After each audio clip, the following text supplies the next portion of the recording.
Сәлем достар, бұл Нако YouTube анасым. Біз бір 3 бала болып жиналып гильдия аштық. Ол гильдияда міне осы балдар қазір ой басқаны айтып кеттік қой.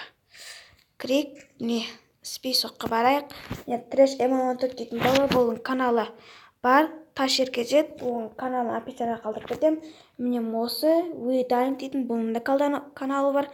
Бұның да каналын описанияға қалдырып кетем. Бұлар осы үшеуміз және мен осы гильдияны аштық. Бұл гильдияға біз тек қана алмаз және алмаздан жоғары адамдарды қабылдаймыз. Тек қана қазақтарды қабылдаймыз. Ешқандай орыс болмайды. Бұл барлық қазақ. Бұл жерде көп уақытта онлайн отырады. Егер де осы гильдияға кіргіңіз келсе, сіз алмаз рейтингінде болуыңыз керек.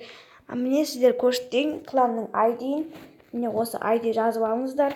Мынау атым. Осы гильдияға жазып, бізге рапорт жазыңыздар болады. Біз алмаздардан бастап қабылдай береміз. Ал сау болыңыздар, чеки-пау.